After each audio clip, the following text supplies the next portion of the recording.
Thank you for listening to Depictions Media Radio.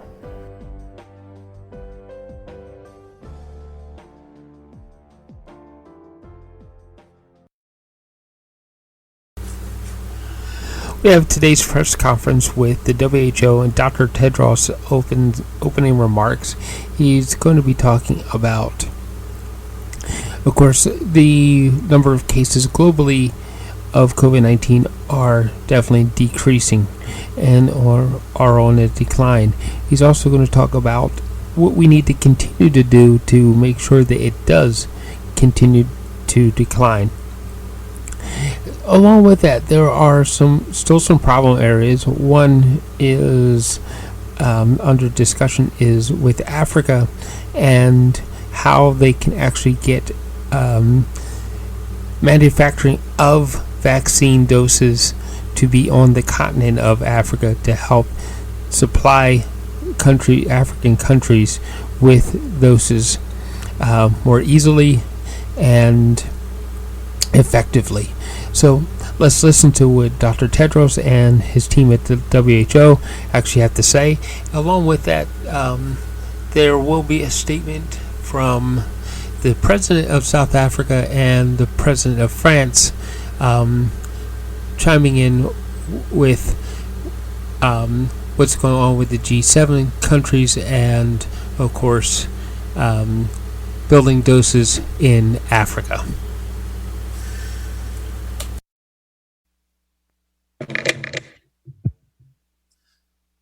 Hello to everyone following us today, either through Zoom or through a number of WHO social media platforms. My name is Tariq Shagarevich, and I welcome you to this regular COVID-19 update with a special focus today on the establishment of the first RNA technology transfer hub for COVID-19 vaccines.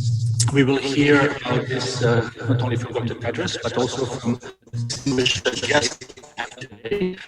Dr. Tedros introduce and who will be with us either live or with recorded messages.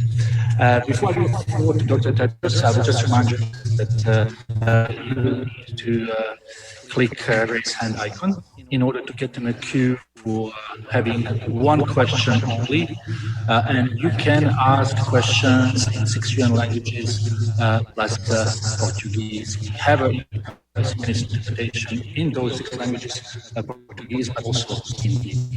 Here in a room, beside Dr. Tedros, WHO Director General, we have Dr. Maria Kerkhove, Technical Lead for COVID-19, Dr. Soumya Swaminathan, our Chief Scientist, Dr. Bruce Aylward, who is Special Advisor, Director General, and Lead on ACT Accelerator.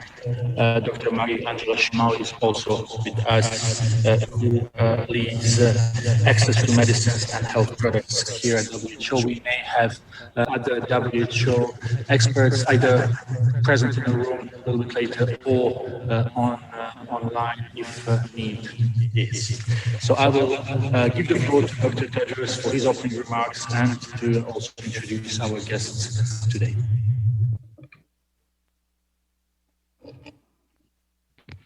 Thank you, Tariq. Good morning, good afternoon, and good evening.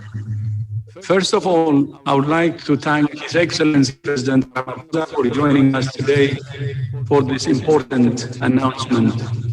Your Excellency, welcome, and we look forward to your remarks in a few minutes. Globally, newly reported cases of COVID-19 have now declined for 8 weeks in a row, and deaths have declined for 7 weeks in a row. This is good news.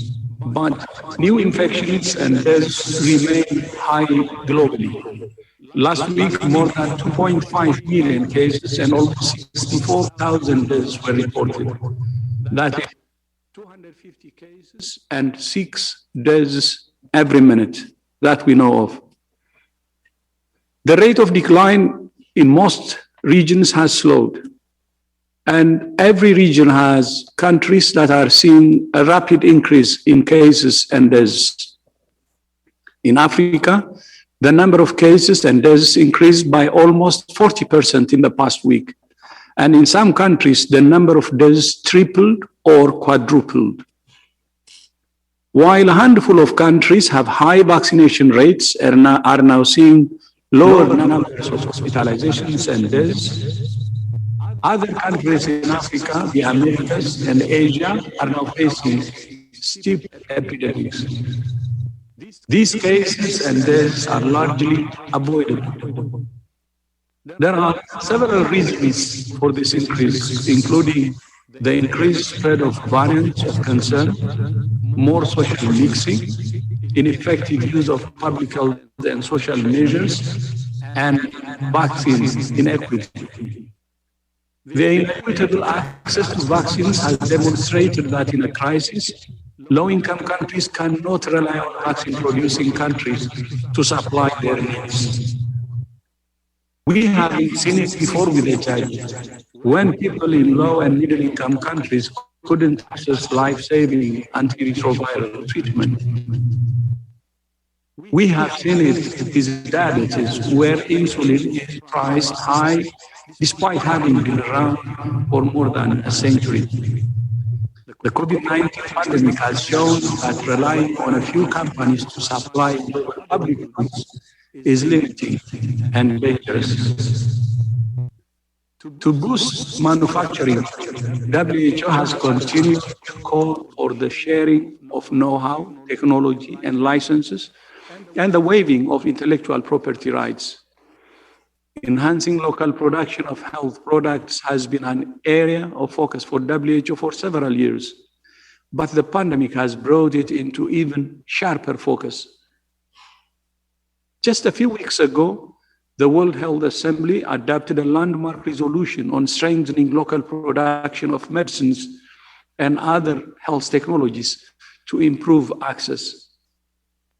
And today, I joined the World Local Production Forum, which aims to strengthen production capacity where it exists and to build it where it's lacking.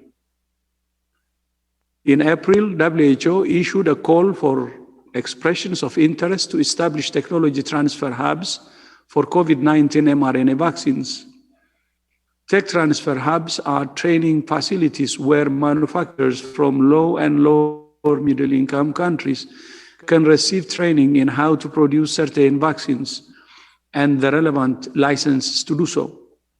mRNA technology has been in development for decades and is the basis for at least 2 safe and effective COVID or act at the training hub for or both. Today, I'm delighted to announce that WHO is in discussions with a consortium of companies and institutions to establish a technology transfer hub in South Africa. The consortium involves a company called African Biologics and Vaccines, which will act as the hub both by manufacturing mRNA vaccines itself and by providing training to a second manufacturer called BioVac. In time, Afrigen provide training to other manufacturers in Africa and beyond. The Africa Centers for Disease Control and Prevention will provide guidance through the Partnership for African Vaccines Manufacturing. WHO is facilitating this effort by establishing the criteria for the technology transfer, assessing the applications, developing standards, and providing ongoing support and training. We are now in negotiations with several companies that have indicated interest in providing their mRNA technology to the hub. This selection will be based on how advanced the technology is in terms of clinical efficacy data and on the terms under which the company is willing to share its technology. In the coming weeks, we will continue to assess proposals for other tech transfer hubs for mRNA and other technology platforms. It's important to emphasize that this is an important will yield results in the short term. We need to do everything possible to increase the equitable production and distribution of vaccines through COVAX. To say more about the South African hub, it's my great honor to be joined by His Excellency President Cyril Ramaphosa of South Africa. President Ramaphosa, thank you so much for joining joining us today again, and you have. Thank you very much, Director General of the WHO, Dr. Tedros Ghebreyesus, and your excellencies who are in attendance, and ladies and gentlemen. This is really a joy to join you, Dr. Tedros, in this landmark announcement, because today marks an important milestone towards the achievement of one of the critical objectives of the African Union's Agenda 2063, the Africa we want. The ability to manufacture vaccines, medicines, and other health-related commodities will help put Africa on a path to self-determination.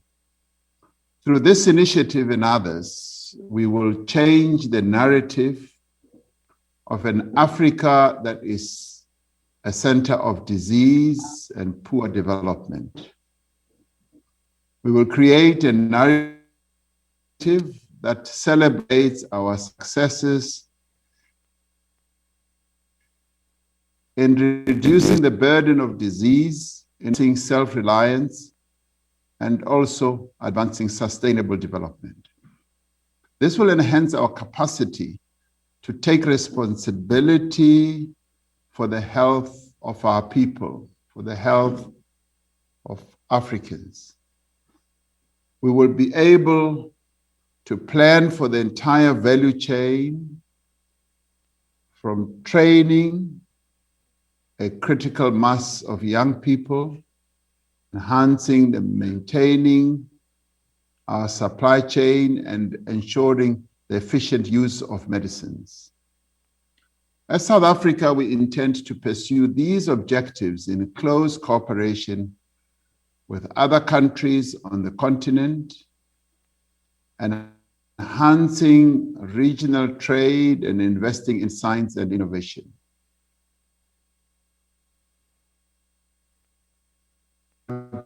Debate medicines, diagnostics, and vaccines have been ongoing for many years, but they've reached their high point now as we are dealing with COVID-19. They've reached a high point because there is inequity and inequality. The countries of the North with more developed economies now have even more than 50% of their citizens vaccinated. And the countries in the economic developing world are still struggling. Those in the North, as you correctly said, Dr. Tedros, are now having lesser and lesser hospitalizations. And us in the South are still struggling for access to vaccines.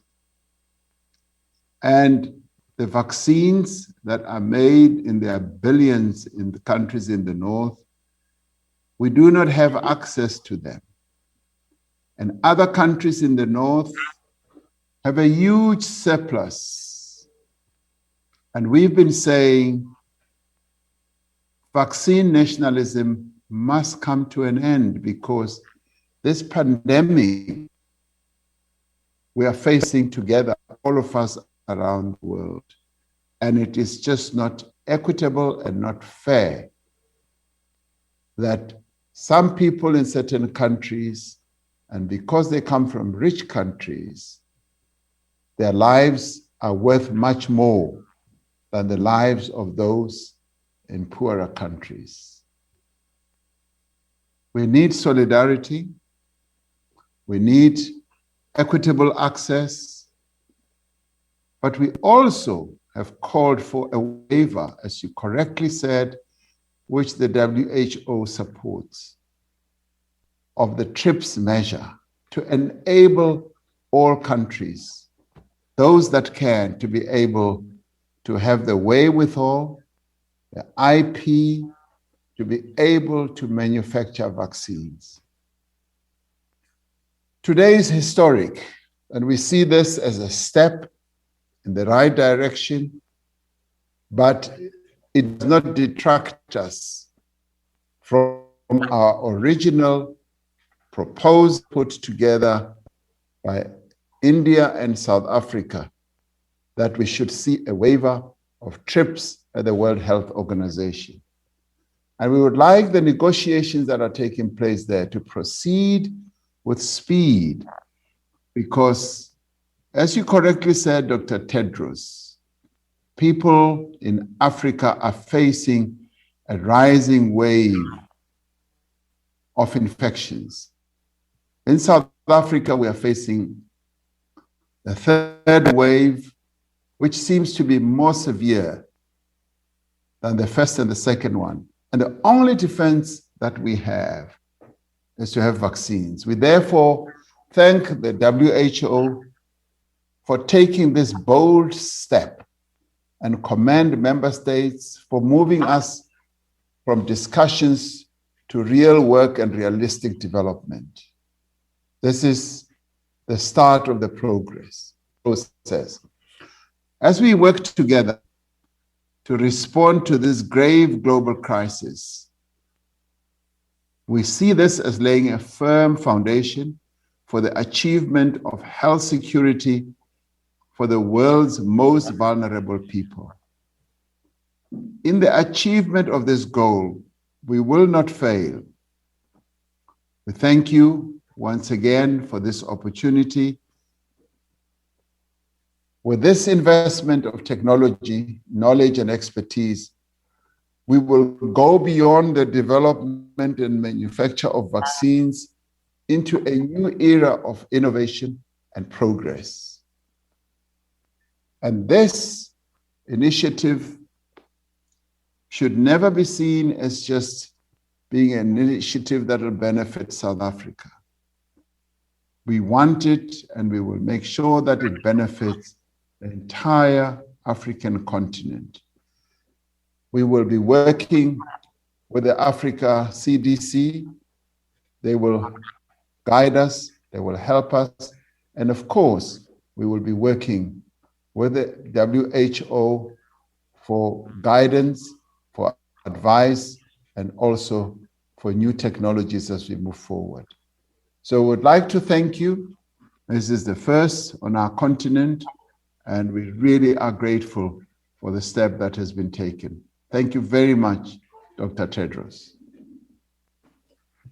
Thank you. Thank you so much, Your Excellency, President Ramaphosa.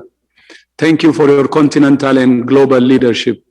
Thank you for your leadership specifically on IP waiver. And today's launch is a great step forward for South Africa and for the world. I hope this will be a key moment for increasing production capacity in Africa for COVID-19 vaccines, but also for future vaccines. France has been a strong supporter of local production, and His Excellency President Emmanuel Macron has been personally committed his time and resources to work with WHO and our partners to achieve this goal. President Macron would not be with us in person, but he has sent us this video message. C'est un grand jour pour l'Afrique. Et c'est aussi un grand jour pour tous ceux qui œuvrent à un accès plus équitable aux produits de santé. Comme je le soutiens depuis des mois, la bataille contre la pandémie se déroule sur tous les continents. Cela signifie que chaque continent doit être en capacité de développer et de produire ses propres vaccins, ses propres médicaments.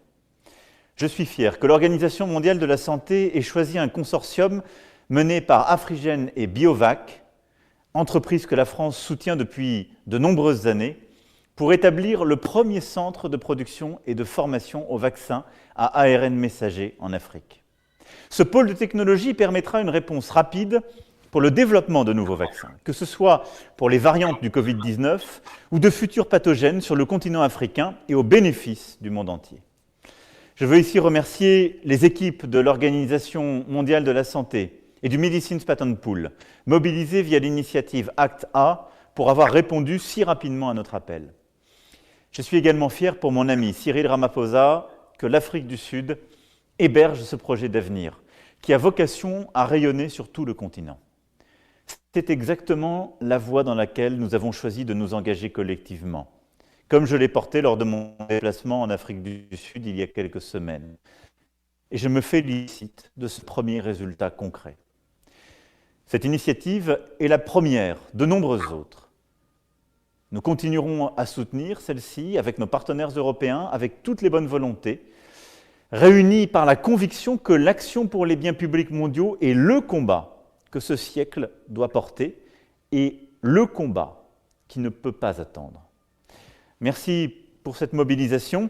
Félicitations pour ce premier résultat, mais nous allons collectivement continuer de rester mobilisés pour avancer, produire, et en particulier produire sur le sol africain.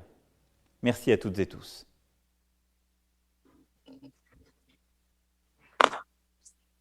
My deep thanks to France and President Macron for their support. Merci beaucoup, Your Excellency. WHO's primary focus remains supporting countries to suppress transmission, save lives, and end this pandemic. At the same time, we must all use this opportunity to prepare for the future by building capacities for our children and their children. Tariq, back to you. Many thanks, Dr. Tedros. Many thanks to President Ramaphosa and to President Macron for his recorded message. I understand that His Excellency President Ramaphosa will stay with us for a couple of minutes to take any questions. We also apologize for technical difficulties we had at the very beginning with the sound as well as with the recording. So with this, we will open the floor to questions from media. Again, please, one question per journalist only, so we can get as many as possible in the time we have. So we will start with the South African Broadcasting Corporation. I understand we had two reporters online, but we will start with our friend Sophie Mokoena. Sophie, please unmute yourself. Sophie, can you unmute yourself, please? Thank you. Thank you. The question is directed to President Cyril Ramaphosa. President Ramaphosa, as you indicated, the numbers are quite high, and I think this brings hope to South Africans in particular. Can you briefly tell us the importance of this techno transfer hub during this difficult time on the continent and in South Africa, where we are experiencing third wave? Well, thank you very much, Sophie. This is a historic initiative.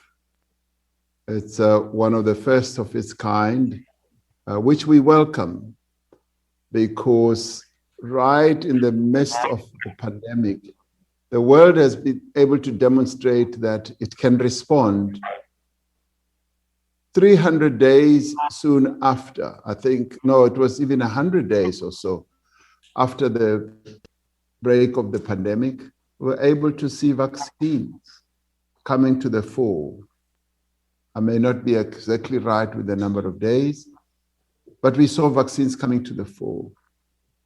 And we from Africa have been calling for the capability, the capacity that needs to be transferred to Africa so that we can also make our own vaccines. It's been shown now that we just cannot continue to rely on vaccines that are made outside of Africa, because they never come, they never arrive on time, and people continue to die. And we've therefore called on the waiver, as I spoke about, but also technology transfer. So this is a phenomenal step, but it is a step that needs to be taken as we move to the realization of what we've proposed, which is the waiver of the TRIPS IP. But we are going to utilize this opportunity. It is a valuable opportunity. It's a technology transfer, it's a knowledge transfer, and it's going to give us the capacity that we need. And we already have BioVac in South Africa that has demonstrated that, yes, it can make vaccines. And this technology transfer is then going to lift our capability to a higher level for our continent. And once we reach a level where we can make our own vaccines, we will be doing so for the people of Africa, because that is where the greatest need is. We've got 1.2 billion people, 60 or 70% of whom are now waiting for vaccines, and only 2% have been vaccinated. And this, for us, is going to give us a real good chance, and we should be able to have these vaccines manufactured as quickly as possible. So it is a great move, it is historic, and we welcome it with both arms. Many thanks, Your Excellency, for answering this question. We will now move to Simon Anteba from Today News Africa. Simon, please unmute yourself. Thank you for taking my question. This is Simon Anteba with Today News Africa in Washington, D.C. And this question goes to President Cyril Ramaphosa of South Africa. Mr. President, South Africa has made more progress than many other countries in Africa when it comes to vaccines. However, with more than 1.8 million cases and almost 60,000 fatalities, South Africa accounts for nearly 40% of all the cases and deaths in Africa. And right now, there is a third wave underway in your country.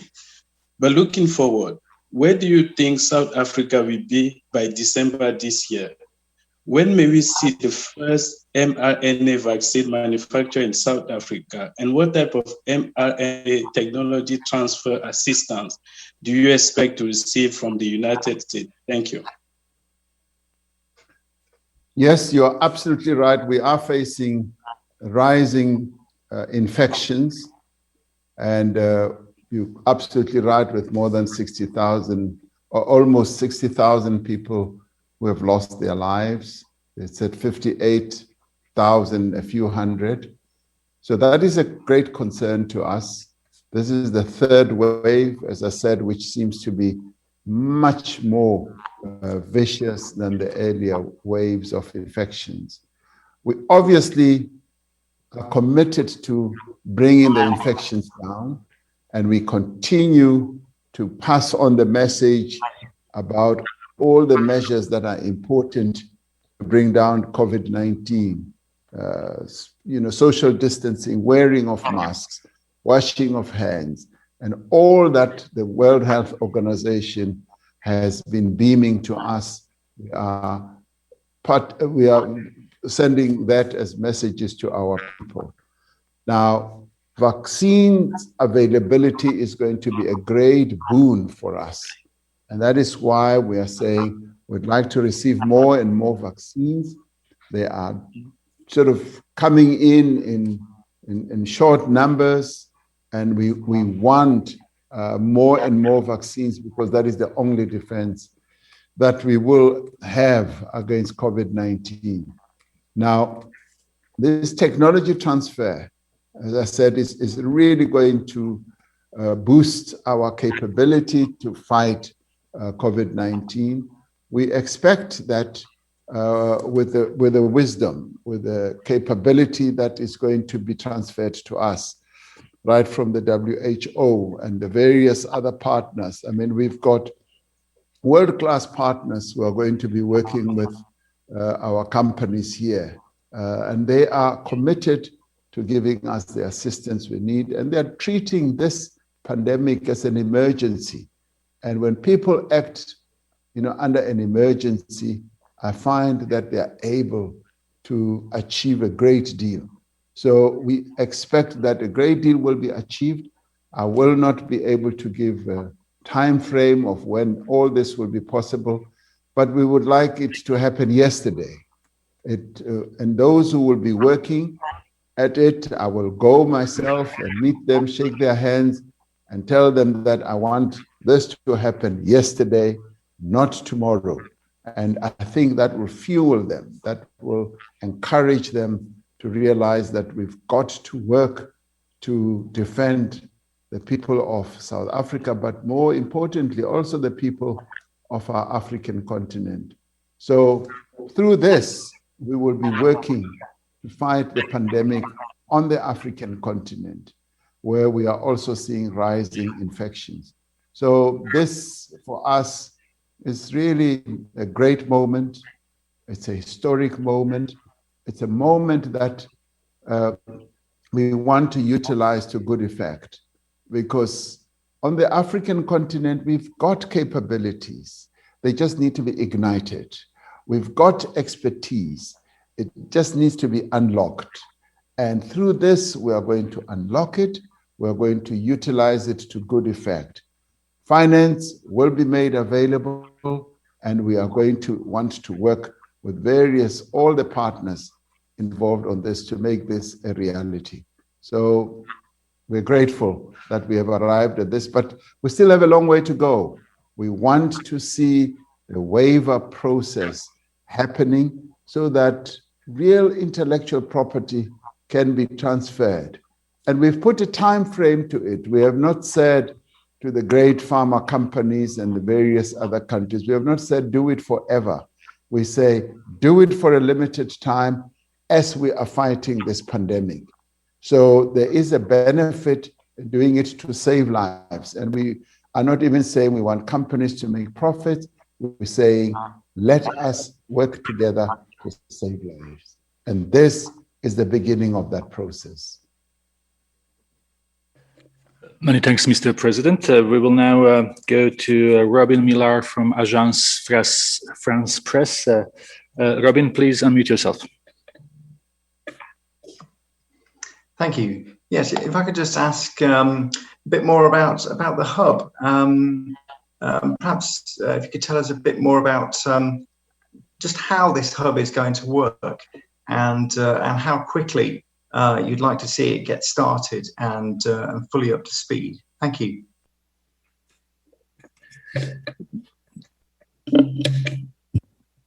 Thank you so much for that question, and it's great to see both President Ramaphosa and President Macron be so enthusiastic about this. I think it's a new approach, a new model, bringing together the private sector, the public sector, investment banks, academics, universities, regulatory agencies, and of course WHO. Trying to facilitate and coordinate all of this. What we hope will happen as a next step will be that we will be looking at the different technologies that are on offer. As you remember, this was a call just for mRNA technologies. And we have several options on the table from mainly from smaller companies and biotechs, though we are also in discussions with the larger companies that have proven mRNA technology. And we're hoping very much that they will come on board. So the timelines of when vaccines can be produced in the country will depend on whether there's a tried and tested technology that can be much more easily transferred to the facility in South Africa, which, by the way, already exists. There's already a pilot plant there. So all we would need is to put in some equipment and then train the workforce there locally on this the new process. Of course, sourcing all the raw materials and things that are going to be needed for this. In that situation, we could even expect to see within 9 to 12 months vaccines being produced in Africa, in South Africa. There are other options, which is to take technologies that are a little bit more upstream, that are earlier in the development pathway. This would, of course, mean that you then have to go through the process of running the phase 2 and 3 clinical trials. Some of these candidates have completed phase 1 and are quite encouraging. But we know that unless you complete clinical trials, you're not really sure about efficacy and safety. So that will take a little longer. But the good thing is South Africa has huge capacity in clinical trials, in R&D, and the regulatory agency there is very much very strong and up to speed with all of the requirements. So that's why I think the hub was selected to be in South Africa, because we had a number of criteria against which the applications were ranked, and certainly on the African continent, this consortium fulfilled many of the criteria that are needed. So I think we would like to take it step by step, and within the next few weeks, we should be able to provide further details on the technology and when the work actually will begin. But obviously, we will try to do it as quickly as possible. Thank you. Many thanks, Dr. Swaminathan, for providing this clarification. We will go to the next question now. Jérémy Lange from Radio France Internationale. Jérémy? Thank you, Tarek. Good morning, everyone, or good afternoon. I would like to know, we know that technology transfer usually takes time. So the question is, how historic is the day really when compared to an IP waiver? You said that Africa would be able to produce vaccines within the next 9 to 12 months with this hub. I'd like to know if you had an IP waiver, would it be faster even more? Thank you. I can start, and maybe others would like to add. I think the IP issue really becomes a barrier when there are patents that are filed in the country. And as far as we know, for mRNA technology, there are no patent IP barriers right now on the African continent and in other LMICs. So we believe that that's not going to be a barrier just now for us to go forward. And one of the partners that we have in this endeavor is a medicines patent pool. They bring their expertise. They've done the landscaping of where there are barriers to mRNA technology. Of course, there are a number of components that go into vaccines, so we would have to do a much more thorough analysis. But we don't believe that currently for the hub planned in South Africa that there's going to be a major barrier.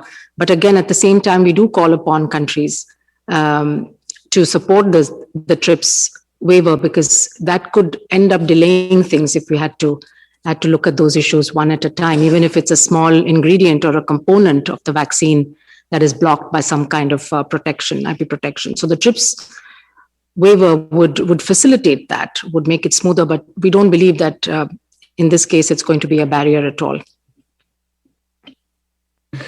Many thanks, Dr. Swaminathan. I understand that His Excellency Cyril Ramaphosa had to leave us, so we will continue at this press briefing without him. And we also just sent you the press release on the issue that we are discussing today. So next question comes from Kyoto News, and with us is Tomo Deguchi. Tomo, can you please unmute yourself? Hi, Tarek. Can you hear me? Very well. Please go ahead. Thank you. About a month to go for the Olympic Games in Tokyo, an organizing committee today have decided to accept up to 10,000 audience per venue. Does WHO think this is a reasonable and rational decision? And doesn't WHO worry that Olympic might trigger another global resurgence of COVID-19? Thank you. Thank you. Yeah, we're aware of that decision today, and we're following up with the IOC and with the Japanese authorities. We'll be having another call with them in their task force this week to consider this new decision regarding attendance at the Olympics. That will be further to a final decision on the actual attendance later. This is a provisional assessment of the numbers that could attend. And what we are glad of is that the rates of disease have fallen persistently and consistently in Japan over the last number of weeks. And it is interesting looking just at numbers. The rate of disease in the last week in Japan has been 80 per million residents. In the same week, the rates in the USA have been 3 times higher, in Brazil 30 times higher, in the UK 11 times higher, in Russia 9 times higher, France 3 times higher, and in the Netherlands 5 times higher. So I think it is important that we really look at the background and underlying epidemiology of disease. It is also very important, and we continue to engage with the task force, the partners task force, with the independent scientists, with ourselves inputting into the decisions of the Tokyo Committee, the Japanese government, and the IOC. And we will continue to input questions and queries regarding risk management procedures and risk assessment for the games. And as I say, we will have a further meeting with them this week. Again, looking at measures from diagnosis to screening to surveillance to physical distancing, ventilation, and many other matters in relation to the Olympics themselves. But again, I think it is important to note that the incidence rates in Japan have fallen consistently over the last number of weeks and compare favorably with the transmission of disease in many other countries who are currently hosting major events. Thank you, Dr. Ryan, for this. We will move on to Sarah Jerving from DEVEX. Sarah, the floor is yours. Thank you so much. Are the technical discussions involving Pfizer or Moderna, and what are the points of discussion with these companies on this new initiative?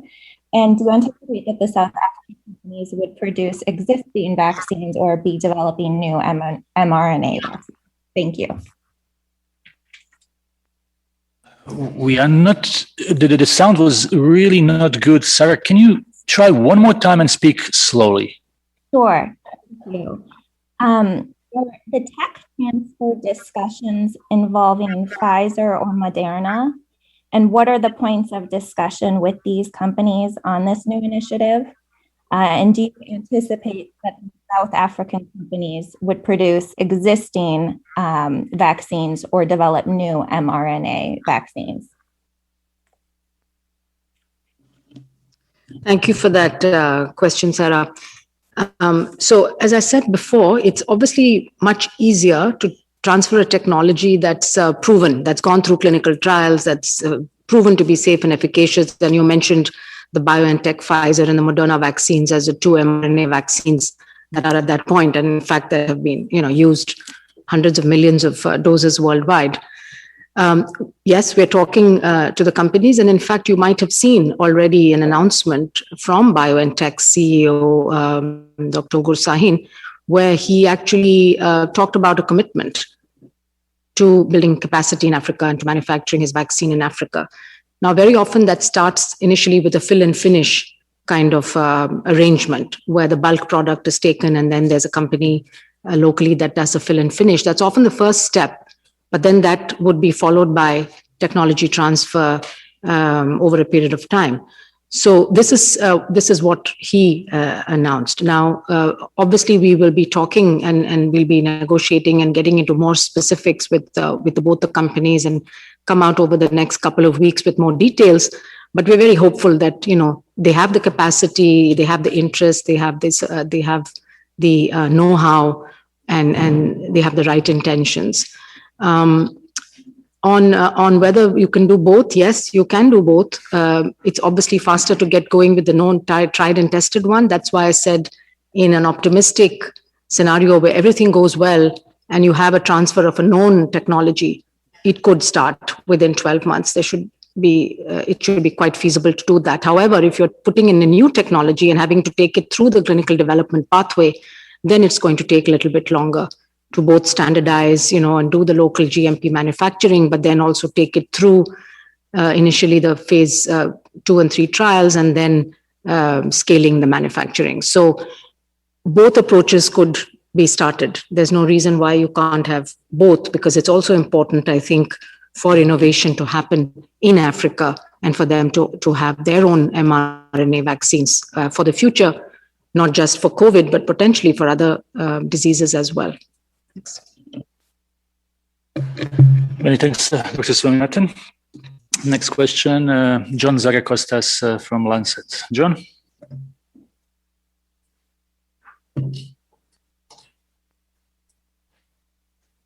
John, can you please press unmute button?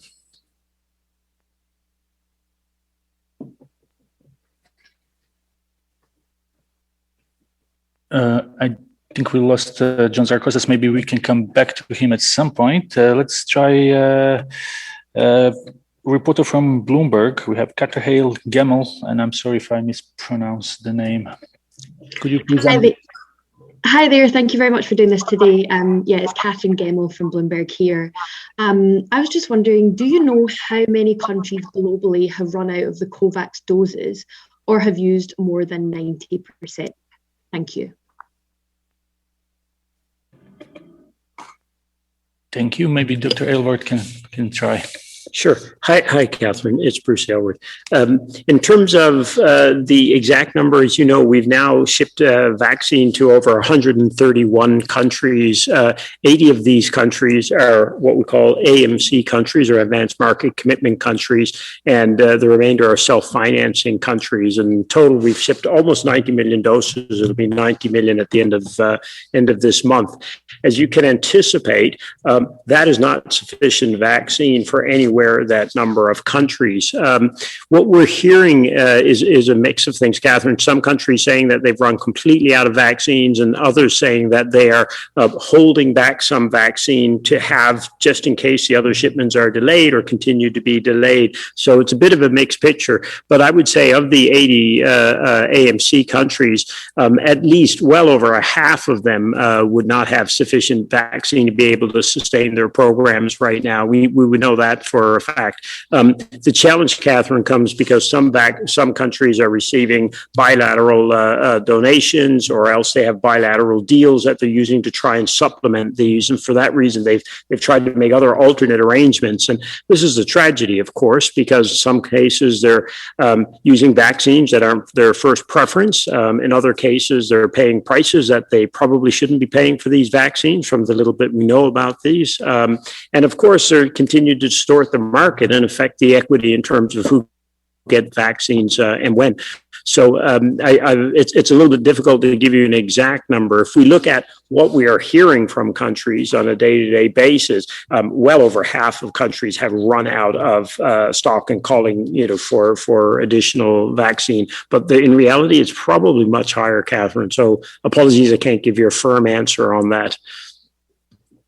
If we actually, I was going to say, if we turn it around the other way and say who's saying that they have enough vaccine, I think it was one or two countries that weren't prepared, and every single one of the other ones are asking for well, could approach it that way, Catherine, and you're well over your 90% who are demanding additional vaccine. Thank you. Thank you, Dr. Aylward. Next question, Naomi O'Leary from Irish Time. Naomi, go ahead, please.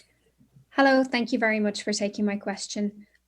My question is, given the spread of the Delta variant in countries which have an increased, like quite a relatively high level of vaccinations done already, how much of a concern is the spread of this variant, and how much of a threat does it pose to efforts to combat the pandemic and hopes of sort of easing health restrictions? Thank you. So thanks very much for the question. I'll start, and others may want to come in on this. So the Delta variant is of great concern for us, because this is one of the variants of concern that is circulating around the world. Our ability to understand where this variant is spreading is dependent on the sequencing that is available around the world. And so far, we know that 92 countries have the Delta variant that is circulating, 80 countries of the B1617.2, and an additional 12 countries which have the B1617, but they haven't further subtyped it. We don't know the sublineage that's circulating there. This variant has demonstrated increased transmissibility.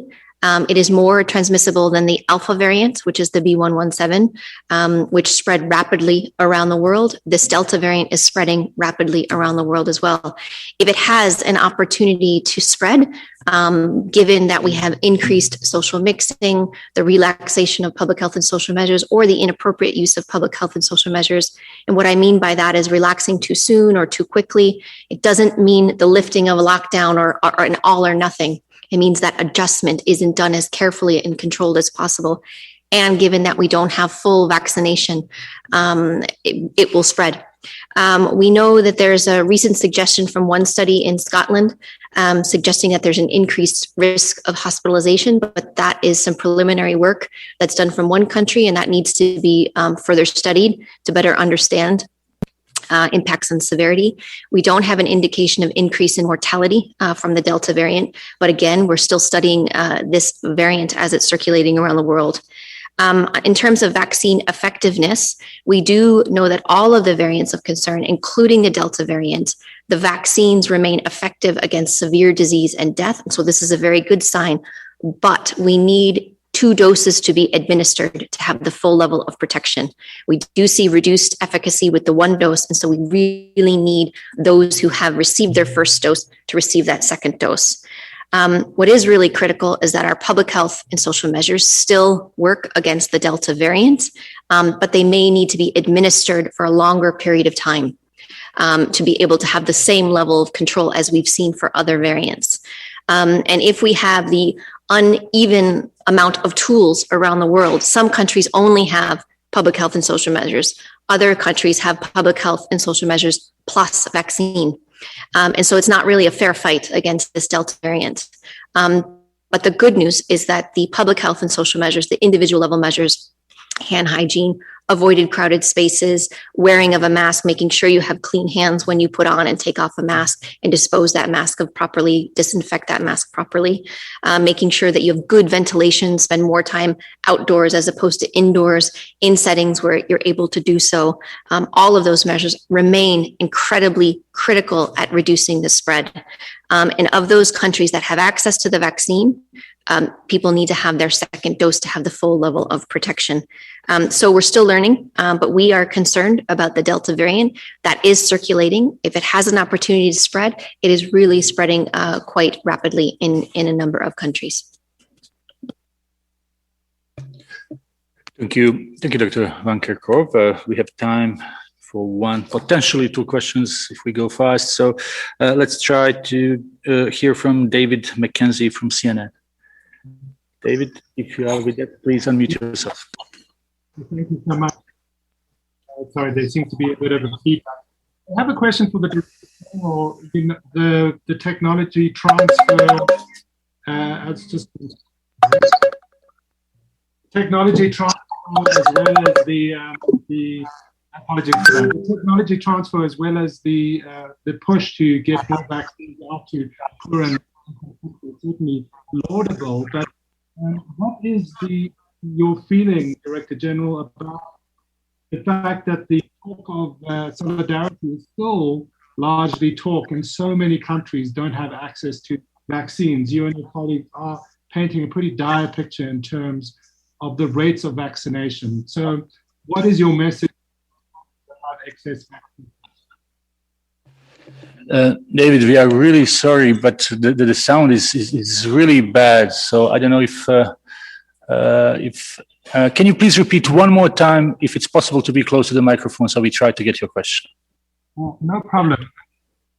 I'm wondering what the message is now that these solutions, including trying to change trips as well as get technology transfer, are both medium-term to long-term solutions. What is the message to those countries that have excess vaccines right now and what they should do with it?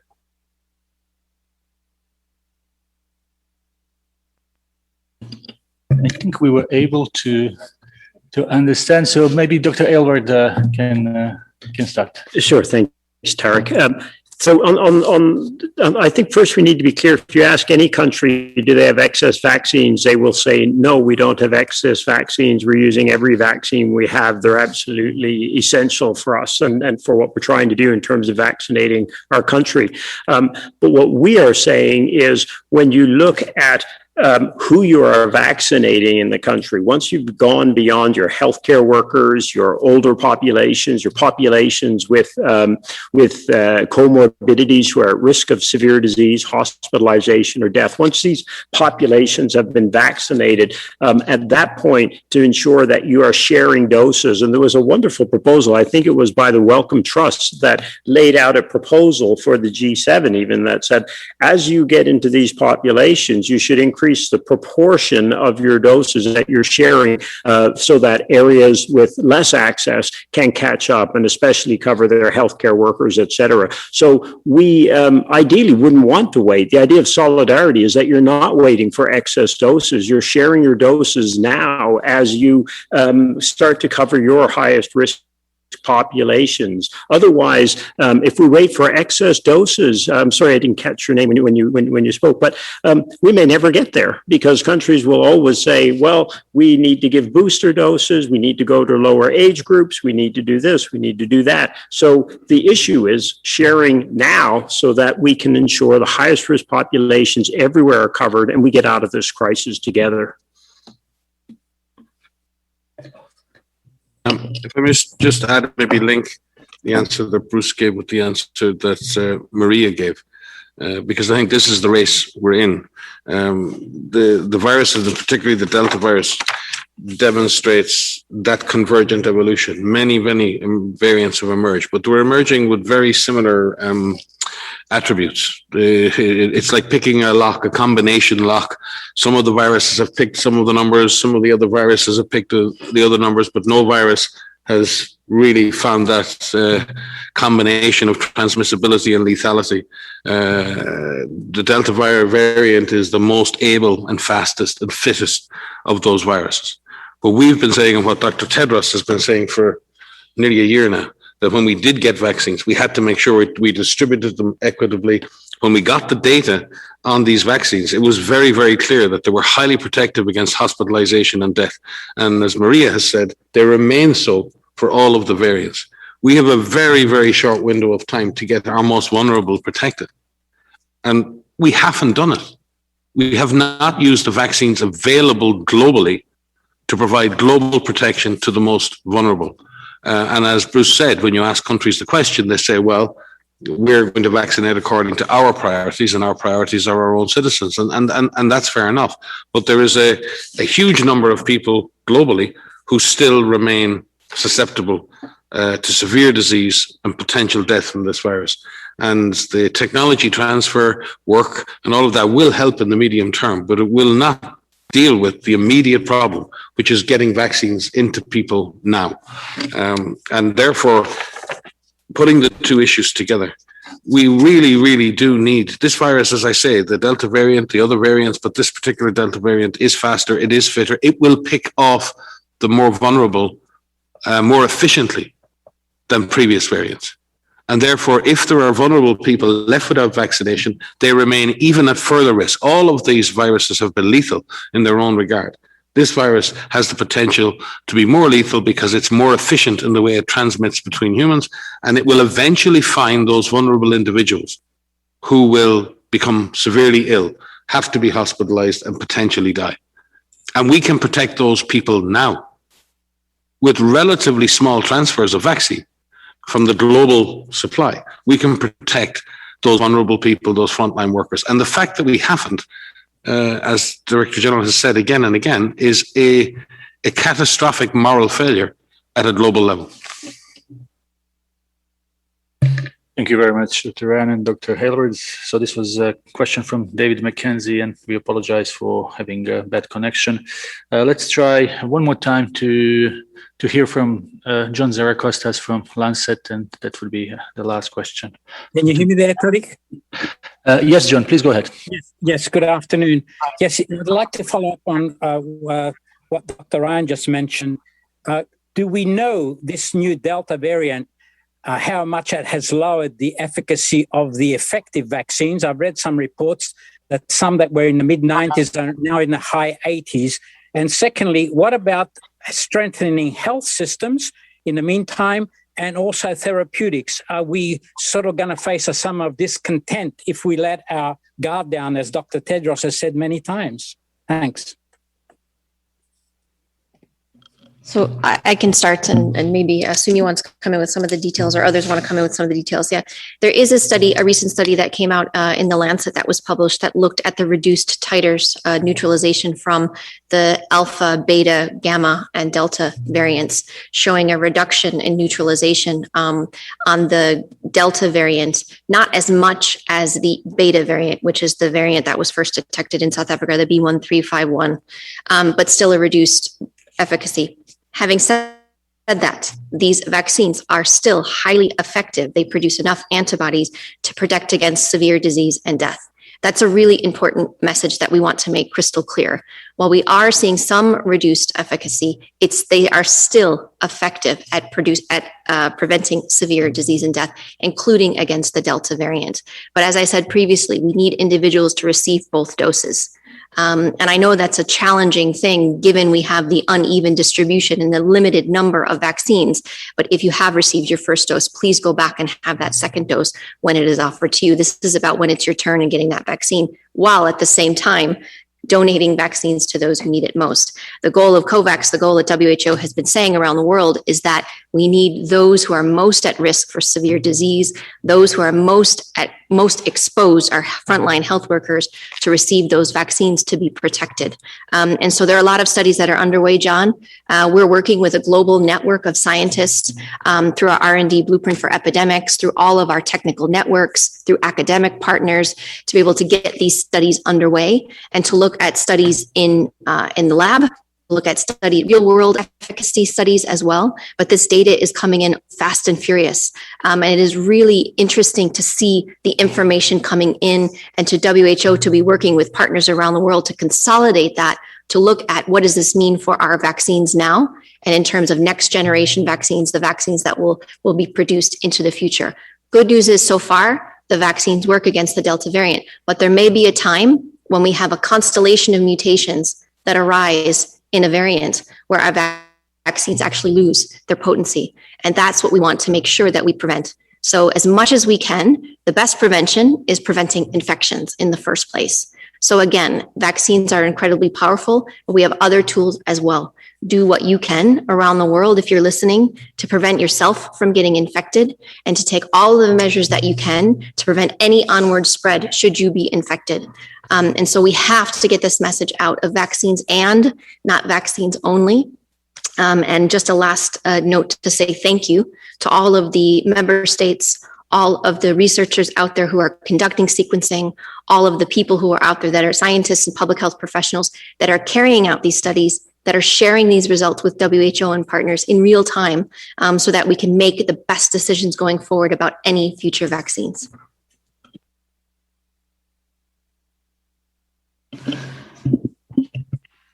Yes, I agree with what Maria has said. And what we really need are studies coming from countries using a standardized protocol and definitions, because we're seeing a lot of reports coming out, preprints. Each one is using a slightly different definition of clinical endpoints and measuring. Some are measuring hospitalization, some are measuring moderate disease, some are measuring just symptomatic infection.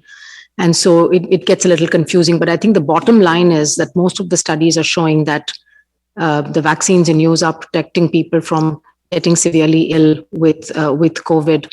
And so it's important that with all the different vaccines that are being used out there, that we continue to get this data on effectiveness and also look at the breakthrough infections to see, which variants seem to be a better chance of breakthrough. But at this point, it's important, I think, for as many people as possible to get the vaccines. You mentioned therapeutics and other approaches, and I think this is really important as well. It often gets forgotten in all the discussion on vaccines, which takes center stage. So it is critical that we continue to develop those therapeutics. It was encouraging to see the results from the recovery trial, which reported that the Regeneron monoclonal antibody combination works even in hospitalized patients in a subgroup of patients who are seronegative to begin with. So they've not generated their own antibodies and were given the monoclonal in the first week before they developed their own antibodies, and was able to show reduction in mortality in that group. But of course, this is a subgroup, and while this is very encouraging because this is the first study to show impact of monoclonal antibodies in hospitalized patients. The previous studies have all shown that it can reduce the risk of disease progression and hospitalization. But again, this is only available and accessible to people in high-income countries. So whether it's for outpatient treatment to prevent disease progression, or in this case, treatment of hospitalized patients, unfortunately, monoclonal antibodies have a huge access problem, and both the cost and the availability at this point in most countries around the world, is not going to benefit patients. We hope that this is also one of those technologies that can undergo technology transfer and that we can diversify production of monoclonal antibodies for the future, again, for COVID and other diseases. But we're also looking forward to more trials going on of inhaled therapies as well as of antivirals that are being in the pipeline now. Several companies have small molecule antivirals, and that would really be a game changer if there were a highly effective antiviral that could be given to people early in the course of disease. But this is why the clinical trials and the research on therapeutics needs to continue. Thanks. Thanks, Tariq. John, just a quick point on the issue about variants and the efficacy of vaccines, because there's two ways you can approach this. Been some very nice modeling work that's been done to show that even if you lose this amount of efficacy of some of these vaccines, you will still have a huge impact on serious diseases, Maria said, and deaths at a population level. So the crucial thing is we should be worrying much more about getting access to the vaccines that exist today, getting them into as many people as possible, and whether or not they're going to work against every one of the variants that are out there. And I know you're well aware of this, because that led to your second question about the health systems part of it. And this is the crucial thing as well. We now have got to look at, as we're rolling these things out, investing as well in the system that's going to be needing to deliver these. We need financing for in-country delivery, because that's what's going to mobilize the huge surge workforce that's needed to deliver these vaccines, especially in areas of weak systems, but also areas with high systems or strong systems. You've seen in many countries, Europe, the US, elsewhere, just how many additional people were needed to drive those vaccination campaigns and run them and administer them. It's the same issue in lower income countries. And that same workforce is crucial to deal with many of the barriers and challenges that we might have toward getting the high coverage that's needed. So that's a crucial piece of it as well.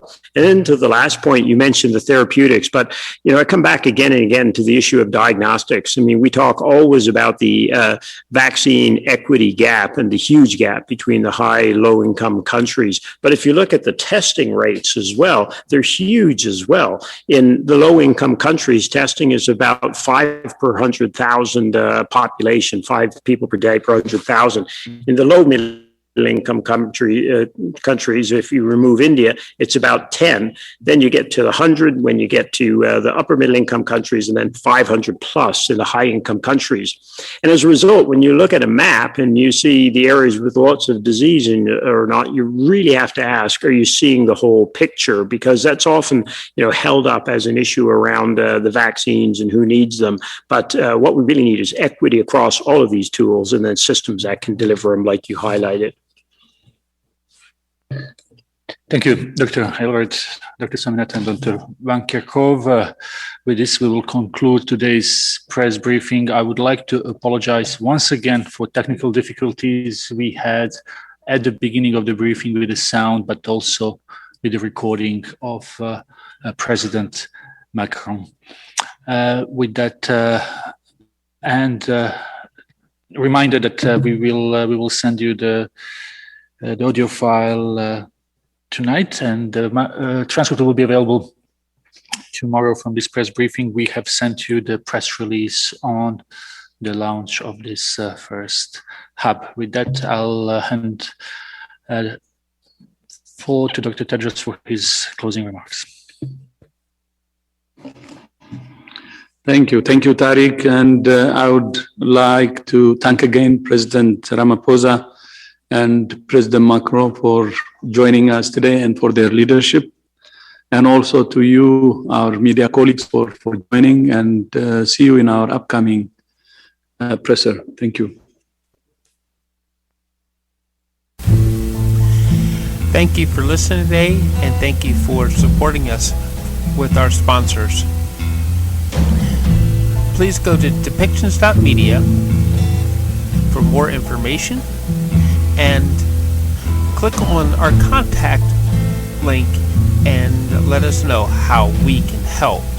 How we can help bring your story and help bring us to a better world.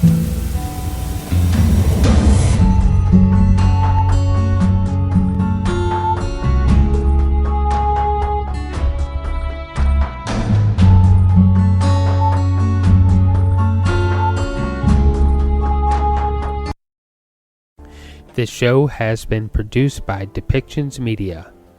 Please contact us at depictions.media for more information.